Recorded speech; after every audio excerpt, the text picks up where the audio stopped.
എപ്പോഴും എന്നെ ചുറ്റുമുള്ളവർ അച്ഛനാവാനാണ് അപ്പയാവാനാണ് പ്രതീക്ഷിക്കുന്നത് എന്നൊരു സ്റ്റേറ്റ്മെന്റ് പറഞ്ഞിരുന്നു അന്ന് വിജയിച്ചതിന് ശേഷം കൊടുത്ത അഭിമുഖത്തിൽ. ഇപ്പോഴും ആ പ്രതീക്ഷകളുടെ ഭാരം അനുഭവപ്പെടാറുണ്ടോ? അല്ല, സ്വാഭാവികമാണല്ലോ. അതിപ്പം നടക്കാത്തൊരു കാര്യം അത് ഞാൻ അന്നേ പറഞ്ഞിട്ടുണ്ട്.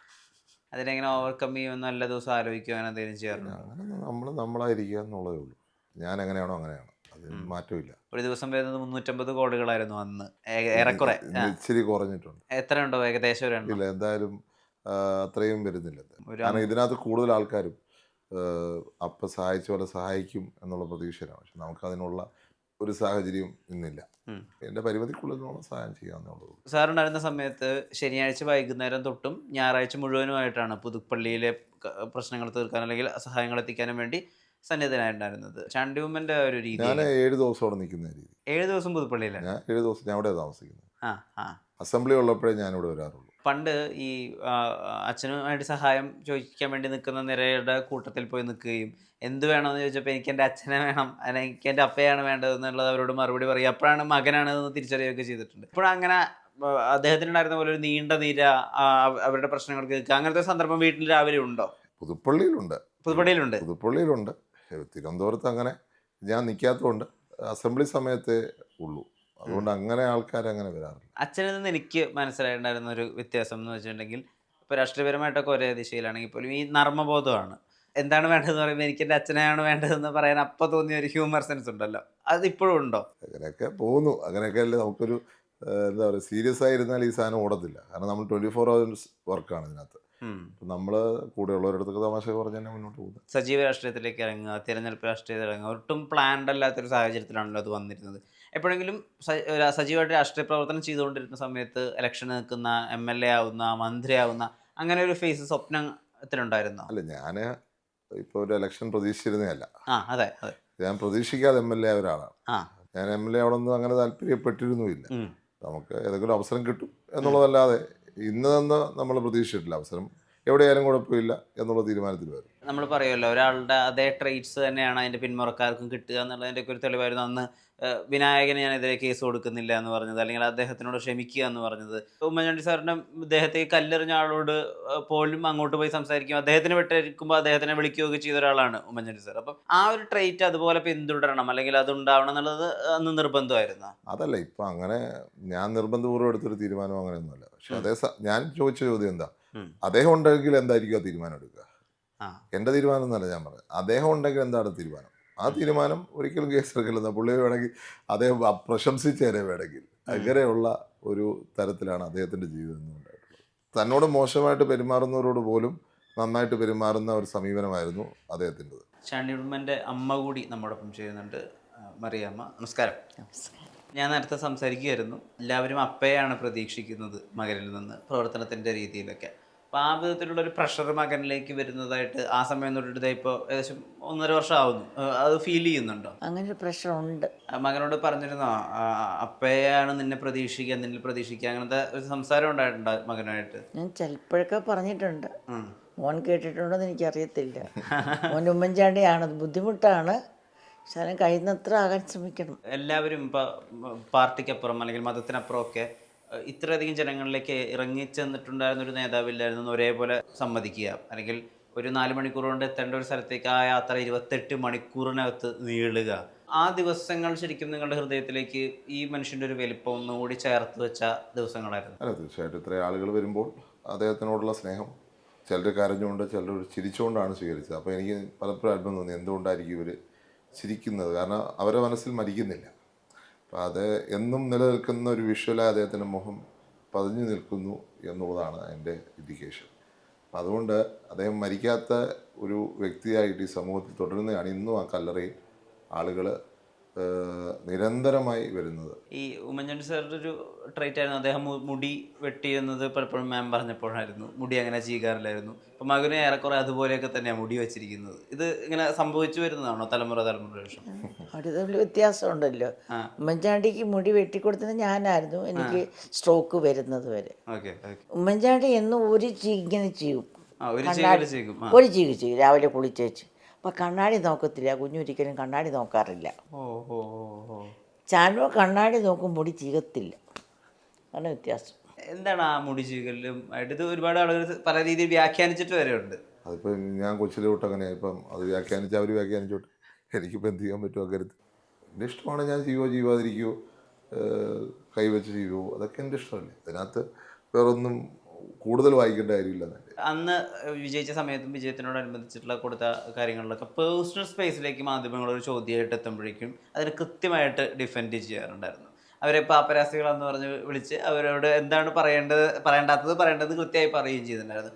എവിടെയെങ്കിലും വെച്ച് അങ്ങനെ ഒരു മാർജിൻ മിസ്സാവുന്നത് പോലെ അന്ന് തോന്നിയിരുന്നോ? അല്ല, അതുകൊണ്ടാണ് ഇത്ര ദൂരത്തിരിക്കുന്നത് എൻ്റെ അടുത്ത്. ആ ഒരു ഡിഫൻസ് വരുമെന്ന് അല്ല, അങ്ങനെയില്ല. നമുക്കിപ്പോൾ നമ്മുടേതായ സ്പേസ് ഉണ്ടാവണം. അത് എൻ്റെ കുട്ടിക്കാലത്ത് എവിടെയോ ഒരു നഷ്ടമായതുപോലെ എനിക്ക് തോന്നുന്നുണ്ട്.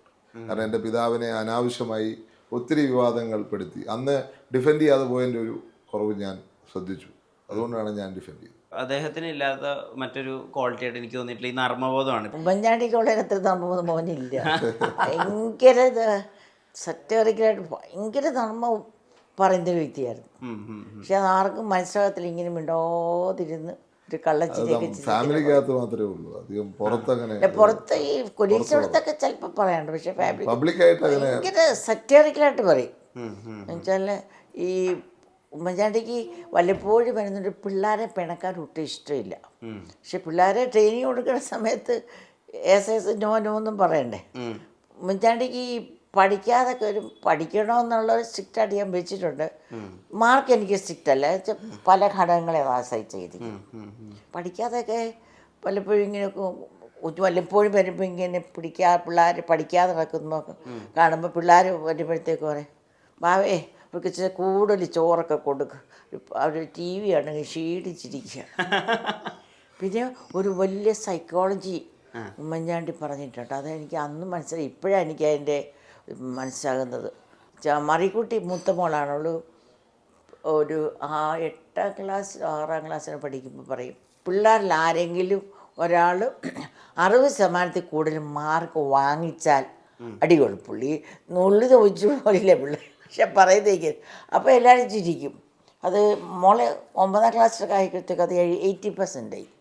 80% മാർക്ക് ആരെങ്കിലും കൂടുതൽ വാങ്ങിച്ചാൽ ആർക്കും അടികൊള്ളും. പക്ഷെ പിന്നെ എനിക്ക് അതിൻ്റെ സൈക്കോളജി മനസ്സിലാകുന്നത്, ജീവിതത്തിലെ ഈ പരീക്ഷ എഴുതി ജയിക്കുന്നത് മാത്രമല്ല, നമ്മുടെ ജീവിത ജയപരാജയങ്ങൾ അതിനെ ആശ്രയിച്ച് മാത്രമല്ല ഇരിക്കുക. അതൊരു പരീക്ഷയാണ്, അത് ഒന്നും പോവും. അതത്ര ലൈറ്റായിട്ട് നമ്മൾ കാണേണ്ട ഒരു സംഗതിയാണ്. ടെൻഷൻ കൊടുക്കാതിരിക്കുക. പിള്ളേർക്ക് പരീക്ഷയുടെ ടെൻഷൻ പല പേരൻസ് കൊടുക്കുമല്ലോ, അങ്ങനെ വായിക്കണം ഇങ്ങനെ, പിള്ളേരെ ടെൻഷൻ കൂടുക. ആ ടെൻഷൻ കൊടുക്കാതിരിക്കാൻ വേണ്ടിയാണ് ഇങ്ങനെ പറഞ്ഞത്.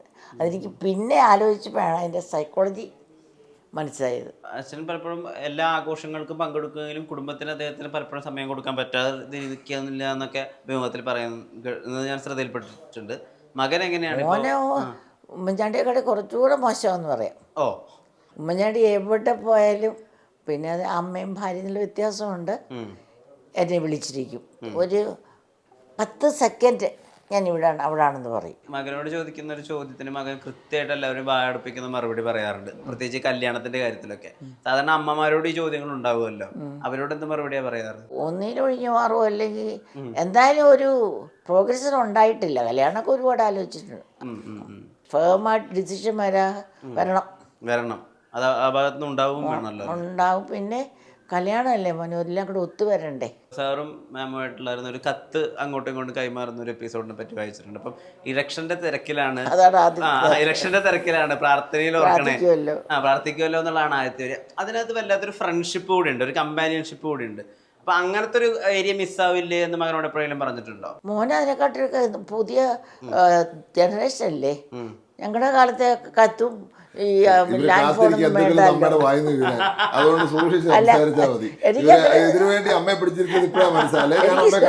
എനിക്ക് സൂക്ഷിക്കാനൊന്നുമില്ല. അത് നമ്മൾ തെറ്റായിട്ടൊന്നും പറയുന്നില്ല. ഇവർക്ക് നിങ്ങളെ സോ പിടിക്കാനൊന്നും പറയുന്നില്ല. വാട്ട് ഈസ് ഇപ്പോൾ അദ്ദേഹം പല ഇന്നോവേറ്റീവ് ആയിട്ടുള്ള കാര്യങ്ങൾ, ഇപ്പോൾ ജനസമ്പർക്ക പരിപാടിയൊക്കെ പോലെ ജനങ്ങളിലേക്ക് നേരിട്ട് ഇറങ്ങുന്ന ഒരുപാട് പ്ലാനുകൾ ഉണ്ടായിരുന്നു അദ്ദേഹത്തിന്. അതാണ് മുഖ്യമന്ത്രി എന്നുള്ള രീതിയിൽ ഉമ്മൻചാണ്ടി എന്ന മനുഷ്യനെ മാറ്റി നിർത്തിയതിന് പ്രധാനപ്പെട്ട ഘടകവും. ചാണ്ടിയുമ്മൻ അങ്ങനെ സ്വയം രൂപകൽപ്പന ചെയ്ത ചില പദ്ധതികളൊക്കെ മനസ്സിലുണ്ട്. അതാണ് എൻ്റെ മണ്ഡലത്തിൽ ഞാൻ ഈ ഡ്രഗ്സിനെതിരെയുള്ള ക്യാമ്പയിനായിട്ട് ഞാൻ MLA ആയപ്പോൾ തൊട്ട് തുടങ്ങിയതാണ്. അന്നാണ് ഈ സ്പോർട്സ് നമ്മൾ പ്രാധാന്യം കൊടുത്ത് നമ്മൾ ആദ്യം ഒരു സ്പോർട്സിൻ്റെ ടർഫ് ഉണ്ടാക്കി. പിന്നെ ഇപ്പം ഉമ്മൻചാണ്ടി ഫൗണ്ടേഷൻ സ്പോർട്സിൻ്റെ ഫുട്ബോളിൻ്റെ ട്രെയിനിങ് ഡോൺ ബോസ്കോ സ്കൂൾസുമായിട്ട് ചേർന്നുകൊണ്ട് പുതുപ്പള്ളി മാത്രമല്ല കോട്ടയത്തിൽ മൊത്തമായിട്ട് 5 സെൻറ്റേഴ്സ് തുടങ്ങി. നമ്മൾ മെയ് 4 തുടങ്ങുകയാണ്. മഹാരാഷ്ട്ര ഗവർണർ ശ്രീ CP രാധാകൃഷ്ണനാണ് വന്ന് ഉദ്ഘാടനം ചെയ്യുന്നത്. അപ്പം അങ്ങനെ നമ്മൾ സ്പോർട്സിനെ ബേസ് ചെയ്ത കുറച്ച് കാര്യങ്ങൾ. പിന്നെ തണ്ണൂരവും എന്ന് പറഞ്ഞൊരു സ്ഥലമുണ്ട് ഞങ്ങളുടെ മണ്ഡലത്തിൽ. അതിനെ ഒരു വാട്ടർ സ്പോർട്സിൻ്റെ സെൻ്ററാക്കാൻ ഞാൻ 25 ലക്ഷം കൊടുത്തു. അതുപോലെ തന്നെ അവിടെ കുറച്ച് ഒരു ആക്ടിവിറ്റീസ് തുടങ്ങാനുള്ള പ്ലാൻ. അപ്പോൾ സ്പോർട്സിനെ ബേസ് ചെയ്താണ് നമ്മൾ മണ്ഡലത്തിനെ ഇപ്പം കൊണ്ടുവരാൻ ശ്രമിക്കുന്നത്. അതുപോലെ IT അവിടെ കൊണ്ടുവരുന്നൊരു ആഗ്രഹം ഉണ്ടായിരുന്നു. അതങ്ങോട്ട് ഫോർവേഡ് പോയിട്ടില്ല. കുറച്ച് കാര്യങ്ങളൊക്കെ നമ്മൾ ഡെവലപ്പ് ചെയ്യും. ഉമ്മൻചാണ്ടി സാറിന് ഒരു ഏകദേശം ഒരു 20 വർഷക്കാലം പല പാർട്ടികൾ രാഷ്ട്രീയപരമായിട്ടൊക്കെ വേട്ടയാടിയ സന്ദർഭങ്ങളുണ്ട്. അപ്പോഴൊന്നും ആടി ഉലയാതെ ചിരിച്ച മുഖത്തോടു കൂടിയിട്ടാണ് മാധ്യമങ്ങളെയൊക്കെ അഭിമുഖീകരിച്ചിട്ടുള്ളത്. സത്യം എന്തായാലും പുറത്തേക്ക് വരും. ഇതിന് സുതാര്യതയുണ്ടെന്ന് പറഞ്ഞ് ക്ലിഫ് ഹൗസിലെ ക്യാമറകൾ ഉൾപ്പെടെ ഏതൊരാൾക്കും കാണാൻ പറ്റാവുന്ന രീതിയിൽ കാണിച്ച മുഖ്യമന്ത്രിയാണ്. ആ ഒരു വിശ്വാസം ഉണ്ടല്ലോ, അതായത് തെറ്റ് ചെയ്യുന്നില്ല എന്നുള്ള കാര്യം. തെറ്റ് ചെയ്യൽ ശിക്ഷിക്കപ്പെടും, തെറ്റ് ചെയ്യൽ ശിക്ഷിക്കപ്പെടത്തില്ല. ആ ഒരു ബോധ്യം ഉറച്ച വിശ്വാസം ഉമ്മൻചാണ്ടിക്ക് ഉണ്ടായിരുന്നു. ചെറിയ വിശ്വാസമൊന്നുമില്ല, ഭയങ്കര വിശ്വാസം, കഠിനമായ വിശ്വാസം. അല്ലെ ആടി ഉലയത്തില്ലേ, ആടി ഉലഞ്ഞിട്ടില്ലെന്ന് മാത്രമല്ല ഒരിക്കൽ പോലും ഒരാളെ ഇവൻ സരിതരിശി വന്നില്ല, സരിതയെപ്പോലും എന്തെങ്കിലും ഞങ്ങളോട് പറഞ്ഞിട്ടില്ല എന്നുള്ളതിൻ്റെ സത്യം. ഈ പ്രതികൾക്കെതിരെ കാണിച്ചിരുന്ന ഈ ഒരു ബഹുമാനം ഉണ്ടല്ലോ സാർ, അത് ചാണ്ടി ഉമ്മനിൽ നിന്നും ഭാവിയിൽ പ്രതീക്ഷിക്കാമോ? പ്രതിരോധമില്ലാതെ മുന്നോട്ട് പോവുകയാണ്. ഉണ്ടാവും, പ്രതിരോധിച്ചിരിക്കും, പക്ഷെ ഞങ്ങളുടെ രീതിയിൽ പ്രതിരോധിക്കും. അദ്ദേഹം പ്രതിരോധിച്ചിട്ടുണ്ട്, അദ്ദേഹത്തിൻ്റെ രീതിയിൽ അദ്ദേഹം ശക്തമായി പ്രതിരോധിച്ചിട്ടുണ്ട്. അദ്ദേഹം അസംബ്ലിയിൽ കൃത്യമായിട്ട് സ്റ്റാൻഡ് എടുത്തിട്ടുണ്ട്.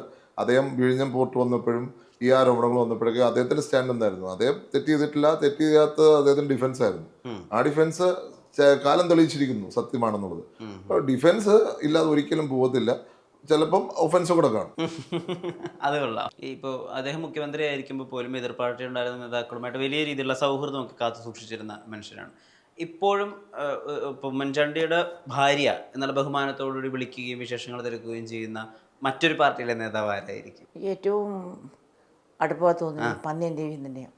വിളിച്ചന്വേഷിക്കുക എന്നുള്ളതല്ല, നമ്മളെ കാണുമ്പോൾ ആ സ്നേഹം നമ്മുടെ മനസ്സത് തിരിച്ചറിയും. ഉമ്മൻചാണ്ടി ഒരു എനിക്ക് താരതമ്യപ്പെടുത്താവുന്ന ഒരാളായിട്ട് തോന്നിയിരിക്കുന്നു പന്ന്യൻ രവീന്ദ്രൻ. ഈ സോ സിമ്പിൾ. എനിക്ക് അദ്ദേഹത്തോട് പ്രത്യേകമായിട്ടൊരു ബഹുമാനമുണ്ട്. ഒരു ദിവസം ഒരു കത്തുകളും ലഭിക്കാതിരുന്നപ്പോൾ മക്കളൊക്കെ കൂടി ഒരു കത്തെഴുതി അച്ഛന് കൊടുത്തു വന്ന് കേട്ടിട്ടുണ്ട്. അച്ഛനൊക്കെ വീർതിയൊക്കെ കാണിച്ചിട്ടുണ്ട്. അപ്പോൾ എപ്പോഴും ആളുകളായി ചുറ്റപ്പെട്ട് നിൽക്കാൻ തന്നെയായിരുന്നു സാർ ഏറ്റവും അധികം ആഗ്രഹിച്ചിട്ടുണ്ടായിരുന്നത്? കുഞ്ഞു അങ്ങനെ മാത്രമാണ് ഇഷ്ടപ്പെട്ടിരുന്നത്. പിന്നെ അത് വന്നപ്പോൾ പിന്നെ ഞങ്ങൾക്കും എല്ലാ ഒരു രീതിയിലോട്ട് അങ്ങോട്ട് മാറി. ഞങ്ങൾ ആളില്ലാതിരിക്കാൻ ഞങ്ങൾക്ക് ബുദ്ധിമുട്ടായി.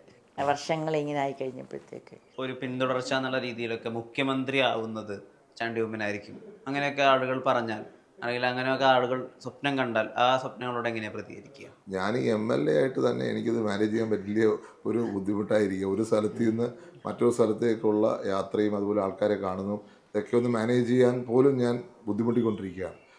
പ്രത്യേകിച്ച് മണ്ഡലത്തിൽ നിന്ന് പുറത്തുള്ള എക്സ്പെക്റ്റേഷൻസ്. കാരണം ആൾക്കാർ അപ്പേ പ്രതീക്ഷ തന്നെ വിളിക്കുമ്പോൾ എനിക്ക് എല്ലായിടത്തും ഓടിയെത്താൻ പറ്റാത്തൊരു സാഹചര്യം. അതുപോലെ ചില ഉത്തരവാദിത്തങ്ങൾ സർവമത സമ്മേളനവുമായി ബന്ധപ്പെട്ട ഉത്തരവാദിത്തം എനിക്കുണ്ടായിരുന്നു, ഇപ്പോഴും ഉണ്ട്. അപ്പോൾ അങ്ങനെയുള്ള കാര്യങ്ങൾ വരുമ്പോൾ എല്ലാ എക്സ്പെക്റ്റേഷൻ പൂർത്തിയാക്കാൻ പറ്റാത്തതിൻ്റെ ഒരു വിഷമമുണ്ട്. അപ്പം ഇത് തന്നെ വലിയൊരു കാര്യമായിട്ട് ഞാൻ കണക്കാക്കി. എനിക്ക് MLA ആവാൻ പറ്റിയതും ജനങ്ങളെ സേവിക്കാൻ പറ്റിയത് തന്നെ വലിയൊരു കാര്യമായിട്ട് ഞാൻ കരുതുകയാണ്. ബാക്കിയൊന്നും ഞാൻ അതൊന്നും ചിന്തിക്കാറില്ല. അന്ന് അദ്ദേഹത്തിൻ്റെ അവസാന സമയത്ത് ചികിത്സാ വിവാദമൊക്കെ ഉണ്ടാകുന്ന സമയത്ത് മക്കളോട് എന്താ പറഞ്ഞിരുന്നത്? ചുറ്റുമുള്ള കാര്യങ്ങളെ, കോലാഹലങ്ങളെ പറ്റി നിങ്ങൾ ബോധവാന്മാരുണ്ട്, എനിക്കറിയാമല്ലോ സത്യങ്ങളൊക്കെ, അങ്ങനെയായിരുന്നു പറഞ്ഞിരുന്നത്? അല്ല, സംസാരിക്കാൻ ബുദ്ധിമുട്ടുണ്ടായിരുന്നല്ലോ. പക്ഷെ കുഞ്ഞിനെ എപ്പോഴും അതൊരു കുടുംബം ഇങ്ങനെ ദുഃഖിക്കുന്നു എന്നുള്ള കാര്യത്തിൽ ദുഃഖിതനായിരുന്നു. ചെറുതായി ആവശ്യമില്ലാതെ വിവാദമൊക്കെ ഉണ്ടാക്കി അങ്ങനെയൊക്കെ ഉയർത്തിയവരോട് ചൊല്ലി അദ്ദേഹത്തിന് ഒരു ദുഃഖം മനസ്സിലുണ്ടായിരുന്നു. ഇങ്ങനെയൊക്കെ അവരൊക്കെ സംസാരിക്കുന്നല്ലോ എന്ന്. എന്ത് ട്രീറ്റ്മെൻറ്റ് എടുക്കണം എന്നുള്ളത് ഒരു വ്യക്തിയുടെ ചോയ്സാണ്. മാത്രമല്ല ഒരു ട്രീറ്റ്മെൻറ്റ് മാത്രമേ ലോകത്തുള്ളതെന്ന് പറഞ്ഞാൽ ആരും അക്സെപ്റ്റ് ചെയ്യത്തില്ല. ഇപ്പം വിദേശത്ത് ഞാൻ കഴിഞ്ഞ വർഷം UK പോയപ്പോൾ ഞാൻ ലണ്ടൻ ടവർ ബ്രിഡ്ജിൻ്റെ അടുത്ത് ഒരു ഷോപ്പിൽ കയറി. ബേസിക്കലി മെഡിസിൻസും കാര്യങ്ങളൊക്കെ മൊത്തം ഇന്ത്യൻ സ്റ്റഫാണ്. അശ്വഗന്ധ, ടെർമറിക് അടക്കമുള്ള സാധനങ്ങൾ ആ ഷോപ്പ് ഫില്ല് ചെയ്തിരിക്കുന്നു. നിങ്ങൾ അവിടെ ചെന്നാൽ ലണ്ടനിൽ പോകുന്ന ആരെങ്കിലും ഉണ്ടെങ്കിൽ സെർച്ച് ചെയ്താൽ മതി. ഏറ്റവും പ്രധാനപ്പെട്ട ഒരു സ്റ്റോർ H&B എന്ന് കണ്ടാന്ന് എൻ്റെ പേര്, ഏറ്റവും പ്രധാനപ്പെട്ട സ്റ്റോറുകളിലൊന്നാണ്.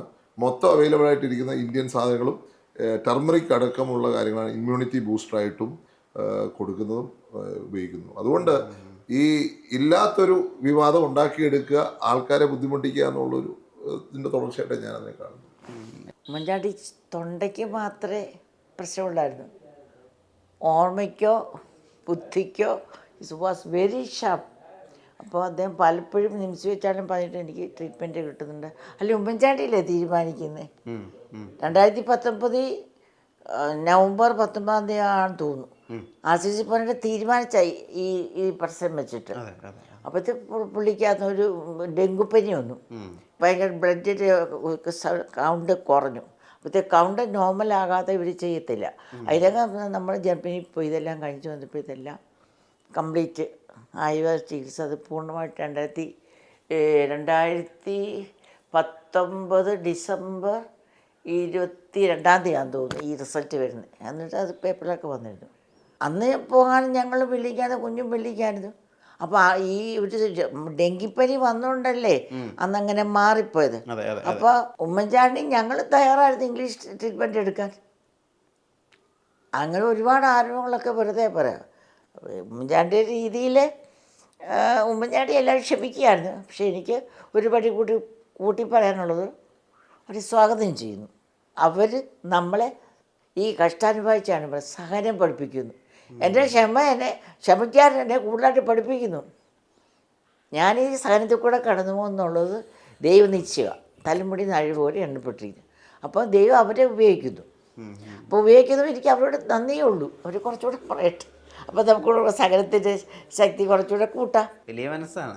2005 അമൃത എക്സ്പ്രസ് തുടങ്ങിയത്. അന്ന് ഞാനുവേണ്ട സത്യത്തിൽ കുറച്ച് കൊച്ചാ. എന്നാ മോൻ പറഞ്ഞാണ് അമ്മ ഇങ്ങനെ ഒരുങ്ങി പോരുത്. ഞാൻ മുന്നേ പോയിട്ട് പിന്നെ ഇൻ്റർനാഷണൽ വിമൻസ് ഡേ ആയിരുന്നു. ഉമ്മൻചാണ്ടിയെ പിടിച്ച് ഞാൻ കൊണ്ടുപോയതാണ്. എനിക്ക് പിന്നെ ഒത്തിരി പ്രാവശ്യം ഞാൻ ക്ഷമ വെച്ചിട്ടുണ്ട്, ഞാൻ കാരണമാണല്ലോ ഇതൊക്കെ. യോഗി അങ്ങനൊന്നും പറയില്ല. അന്ന് 2005 തുടങ്ങിയതാണ്. 2006 എങ്ങാണ്ട് വിവാദം തുടങ്ങിയത്. അത് പിന്നെ ഇങ്ങനെ ഓരോ സീരീസായിട്ട് ഓരോ വിവാദങ്ങളിങ്ങനെ വന്നു. അതെല്ലാം പാകത്തുക തിരിഞ്ഞു നോക്കുമ്പോൾ എന്താ, അതെല്ലാം ആരും നമ്മൾ റിയാക്ട് സഹനം പഠിച്ചു. പിന്നെ എനിക്ക് ചാണ്ടിമനോട് പോലും ഞാൻ പറഞ്ഞിട്ടില്ല, എനിക്ക് അഭിമാനം തോന്നിയ ഒരു നിമിഷം, കുഞ്ഞ് മരിച്ച് കുഞ്ഞിൻ്റെ ബോഡി കണ്ടപ്പോൾ ഒരു ഫിലിം സ്റ്റാർ കുഞ്ഞിനേട്ടൻ എന്തൊക്കെ മോശമായിട്ട് പറഞ്ഞു. അപ്പം ഞാൻ വേദനയിടയിലും പ്രാർത്ഥിച്ചു, ദൈവമേ മോനെ കുഞ്ഞിനെ പോലെ തന്നെ ക്ഷമിക്കാൻ മനസ്സ് കൊടുക്കണേ. ഞാൻ വേദനയിടയിലും ഞാൻ പ്രാർത്ഥിച്ചു. പക്ഷെ അതുപോലെ തന്നെ മോൻ പറഞ്ഞു ആ സ്റ്റാൻഡേർഡ് കേസ്. അതെനിക്ക് ഒത്തിരി അഭിമാനം. മോനോട് ഞാൻ ഇതുവരെ പറഞ്ഞിട്ടില്ല, പക്ഷെ എനിക്കത് വലിയ സന്തോഷം അഭിമാനമുണ്ട്. മോൻ അതുപോലെ തന്നെ ക്ഷമിക്കാനൊരു മനസ്സ്. ഇപ്പോഴത്തെ ചെറുപ്പക്കാരും അങ്ങനെ ക്ഷമിക്കുമെന്ന് എനിക്ക് തോന്നുന്നില്ല.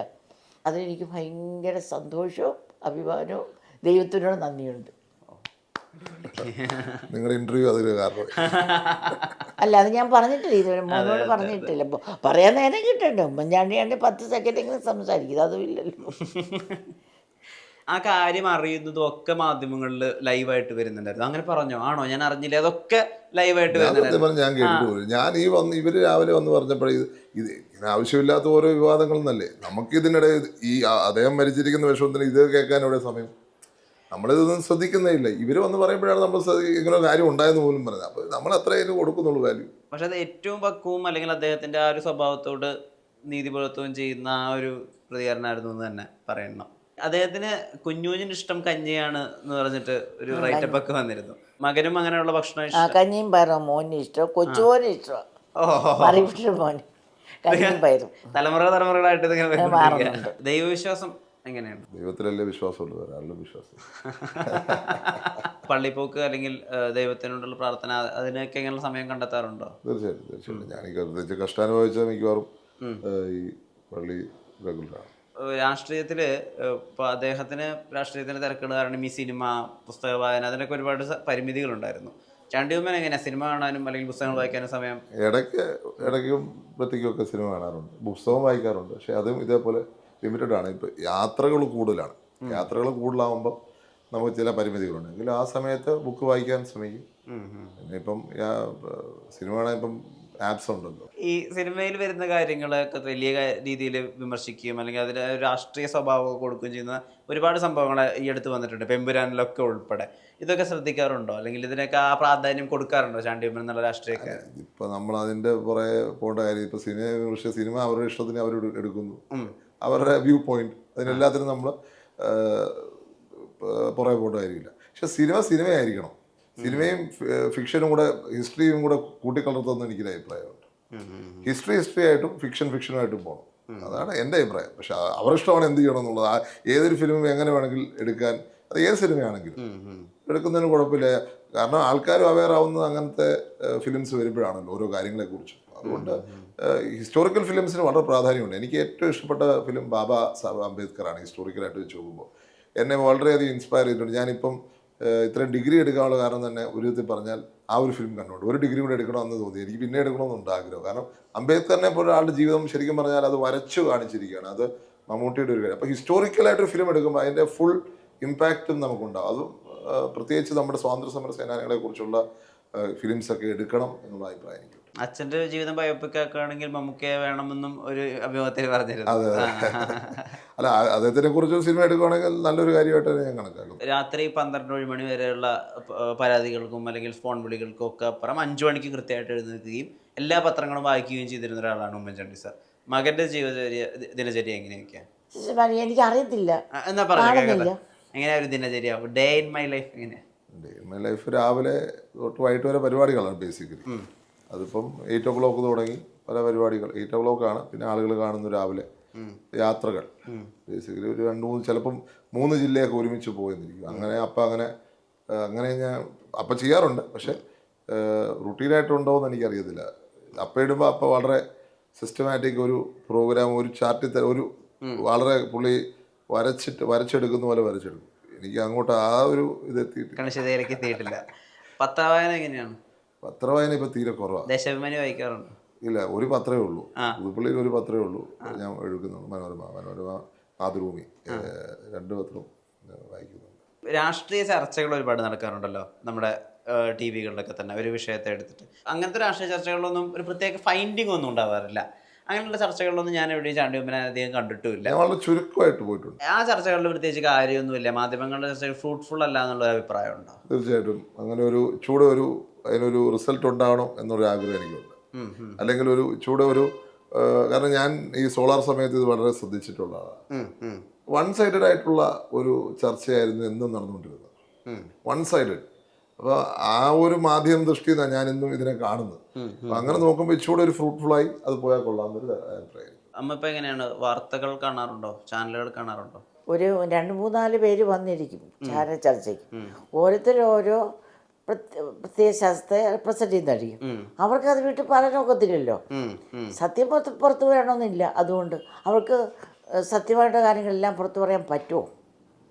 പിന്നെ എന്നെ സംബന്ധിച്ചോളം ഈ പറഞ്ഞ പോലെ ഒരുപാട് വ്യക്തിപരമായ കാര്യങ്ങളിൽ ഫോക്കസ് കൊടുക്കാതെ ഒത്തിരി പിള്ളേരെയൊക്കെ ഇൻഫ്ലുവൻസ് ചെയ്യുന്ന, ഇന്നത്തെ തലമുറ ഇൻഫ്ലുവൻസ് ചെയ്യുന്ന കാര്യങ്ങളൊക്കെ പോസിറ്റീവായിട്ട് കുറച്ചുകൂടെ പോകണമെന്ന് എനിക്ക് ആഗ്രഹമുണ്ട്. ഒത്തിരി നെഗറ്റിവിറ്റി ഇപ്പം ഉമ്മൻചാണ്ടി ഫാമിലിയിൽ അതിനകത്ത് നാട്ടുകാർക്ക് എന്താ നഷ്ടം, നല്ല നാട്ടുകാർക്ക് എന്താ ഗെയിൻ? എന്തിനാണ് മാധ്യമകാർ ഇത്ര ഇമ്പോർട്ടൻസ് കൊടുക്കുന്നത്? വ്യക്തിപരമായ കാര്യങ്ങളിൽ എനിക്ക് ആൾക്കാരെ അത് തന്നെയല്ല മോനെ, ഒരാളെ സാറ്റിസ്ഫൈ ആകരുത്.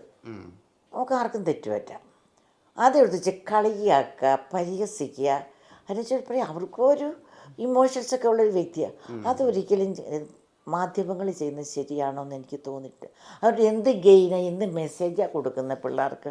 അടുത്ത തലമുറയ്ക്ക് പരിഹാസമല്ലേ, സാഡിസമല്ലേ?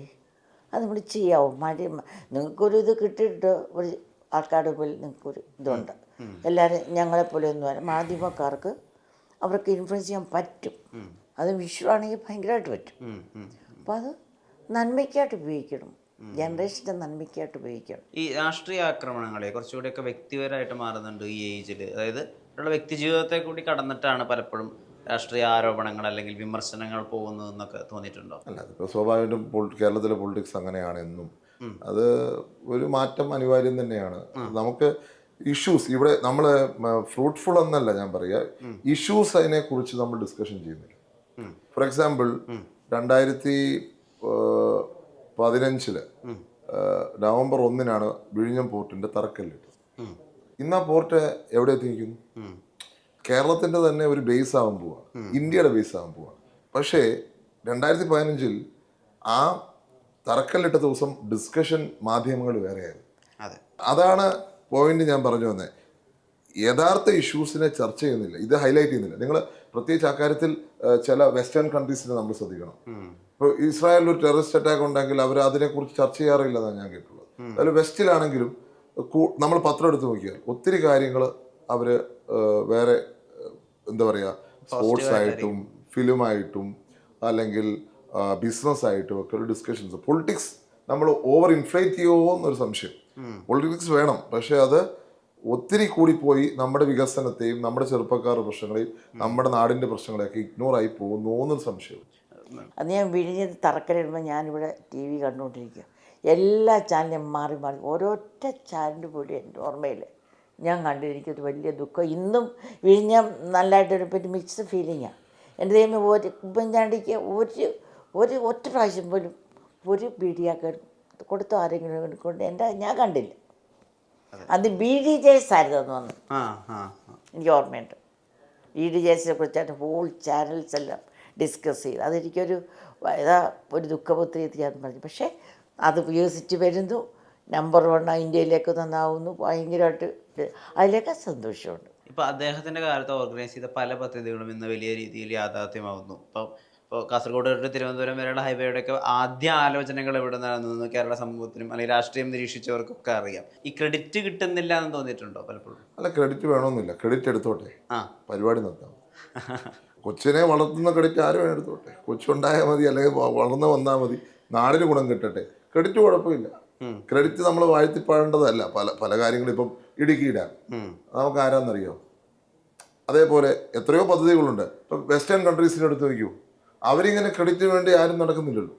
പരിപാടിയും പദ്ധതി നടക്കട്ടെ, നമ്മുടെ നാട് മാറട്ടെ, doesn't matter who gets it. അങ്ങനെ തന്നെയാണോ അദ്ദേഹം ഓർഗനൈസ് ചെയ്ത പല പദ്ധതികളും ഇന്നും നടക്കുന്നത് കാണുമ്പോൾ? ഒത്തിരി സന്തോഷം അതിൻ്റെ ഉള്ളിലുണ്ട്. പക്ഷെ ഒപ്പം തന്നെ അതിന് ഉമ്മൻചാണ്ടി മെട്രോയുടെ കാര്യത്തിൽ ഉമ്മൻചാണ്ടി പ്രതിയൊക്കെ കേസ് കൊടുത്തു, അതിനകത്ത് യാത്ര ചെയ്തെന്നും പറഞ്ഞു. എനിക്ക് ഓർമ്മയുണ്ട്. അന്ന് ഞാൻ കൂട്ടത്തിൽ പോയപ്പോൾ ഞാൻ കണ്ടതാണ്, അവിടുത്തെ ബഹളവും ഒക്കെ കണ്ടതാണ്. അതിൻ്റെ സാക്ഷിയാണ്. പിന്നെ ഗെയിൽ പൈപ്പോ അതിനകത്ത് എന്തോ പ്രശ്നം, അത് ഞാൻ കൂട്ടത്തിലുണ്ടായിരുന്നു. ഇത് രണ്ടിനും ഉണ്ടായിരുന്നു, മെട്രോയ്ക്കും ഇതുണ്ടായിരുന്നു. സ്മാർട്ട് സിറ്റി എവിടെ പോയി? എന്തെല്ലാം പ്രോജക്ട്സ്. ഈ നാഷണൽ ഗെയിംസ് നടന്ന ഇൻ്റർനാഷണൽ സ്റ്റേഡിയം ഏറ്റവും നല്ല രീതി അദ്ദേഹം ഉണ്ടാക്കി. ഒരു വാക്കുപോലും ആദ്യം ഈ പറഞ്ഞു കേട്ടില്ല. ഇതുപോലെ ഈ റോഡ് നിയമം ഇങ്ങോട്ടുള്ള കരമന കളിക്കുള്ളൂ, ഒരൊറ്റ ഇഞ്ച് പോലും വർഷങ്ങൾ നീങ്ങായിരുന്നു റോഡ്. ആരെ കൊണ്ടുവന്നേ? എനിക്കതിനെക്കൊണ്ട് വലിയ സന്തോഷമുണ്ട്. ഈ ബേക്കറി ജംഗ്ഷനുള്ള അണ്ടർപാസും മേളിലോ ഓർമ്മിച്ചു, അതാരെ കൊണ്ടുവന്നേ? എത്ര വർഷം പെട്ടെന്ന് കൊണ്ടുവന്നില്ലേ? അങ്ങനെ നോക്കുമ്പോൾ എനിക്ക് വളരെ സന്തോഷമുണ്ട്. അതിനെ കൂടെ പോവാം. എൻ്റെ ഭർത്താവ് കഷ്ടപ്പെട്ട ഭർത്താവ് കഷ്ടപ്പെട്ട ഈ ഗവൺമെൻറ് പോവാ, അദ്ദേഹത്തിന് കഷ്ടപ്പെട്ട മെട്രോയിൽ പോവാ, കുഞ്ഞ് ഒത്തിരി കഷ്ടപ്പെട്ട. അങ്ങനെ ഒരുപാട് ആത്മസംതൃപ്തി അതിനെക്കുറിച്ചുണ്ട്. ക്രെഡിറ്റ് ഉമ്മൻചാണ്ടി പോലും ആഗ്രഹിച്ചു എന്ന് എനിക്ക് തോന്നുന്നില്ല. ആ ഒരു മൈൻഡ് സെറ്റിലല്ല ഞങ്ങൾക്ക് ആ ട്രെയിനിങ് കിട്ടിയിരിക്കുന്നത്. എന്തായാലും പറഞ്ഞു നമ്മുടെ ദേശം നന്നായിട്ട് ഇപ്പോഴെനിക്ക് പിള്ളേരൊക്കെ നല്ല തലമുറയായിട്ട് വാർത്തെടുത്ത് വേണം. അങ്ങനെയൊക്കെ ഇടത്തെക്കുറിച്ച് കുഞ്ഞ് ലാസ്റ്റ് ആദ്യം 2 പ്രാവശ്യം ഇരുന്നു. കുഞ്ഞിരുന്ന വർഷങ്ങൾ അത്രയും ഞാനത് ഓരോ ദിവസവും കേരളത്തിൽ വെച്ച് ഒരുപാട് പ്രാർത്ഥിച്ചിട്ടുണ്ട്. ഓണം വരുമ്പോൾ ദൈവം അന്നത്തൊക്കെ എന്താ പറയുക, ഈ വിഷമദ്യം കുടിച്ച് പിന്നെ മാർച്ചാകുമ്പോഴത്തേക്ക് എന്താ പിള്ളേർ ആത്മഹത്യ ചെയ്യും, പരീക്ഷ പേടിച്ച്. അങ്ങനെയൊക്കെ ഒരുപാട് പ്രാർത്ഥിച്ചിട്ടുണ്ട്. രാഹുൽ ഗാന്ധിയുടെ പ്ലാനുകൾ അല്ലെങ്കിൽ അദ്ദേഹത്തിൻ്റെ ഒരു ദീർഘവീക്ഷണം അദ്ദേഹം ഷെയർ ചെയ്തിട്ടുണ്ടോ? നിങ്ങൾ തമ്മിൽ അങ്ങനെ എപ്പോഴെങ്കിലും ഒരു സംസാരം ഉണ്ടായിട്ടുണ്ടോ? അല്ല, തീർച്ചയായിട്ടും രാജ്യത്തെ മുന്നോട്ട് നയിക്കണം എന്നുള്ള അദ്ദേഹത്തിൻ്റെ കാഴ്ചപ്പാട് എല്ലാവർക്കും അറിയാമല്ലോ. അപ്പോൾ അദ്ദേഹം രാജ്യത്തെ സമർത്ഥമായി തന്നെ മുന്നോട്ട് നയിക്കും എന്നുള്ളതാണ് നമ്മുടെ എല്ലാം പ്രതീക്ഷ. ഒരുപാട് തിരക്കുള്ളൊരു ദിവസം അല്പനേരം തന്നതിൽ ഒരുപാട് നന്ദിയുണ്ട്. ഒരു ലെഗസി ഉണ്ടല്ലോ അത് കാത്തു സൂക്ഷിക്കാൻ വേണ്ടിയിട്ടുള്ള ശ്രമം ഓരോ ദിവസവും നടത്തുന്നുണ്ടെന്ന് എനിക്കറിയാം. അതങ്ങനെ തന്നെ ഉണ്ടാവട്ടെ. അദ്ദേഹം ഒരുപാട് കേരളത്തിന് തന്നിട്ടുണ്ട്. അതിന് ഇപ്പോൾ സ്നേഹമായിട്ടും ആദരവായിട്ടൊക്കെ ഇങ്ങനെയുള്ള വാക്കുകളിൽ തരാനേ നിർവാഹമുള്ളൂ. നേരത്തിന് ഒരുപാട് നന്ദി രണ്ടുപേരുടെയും. നമസ്കാരം.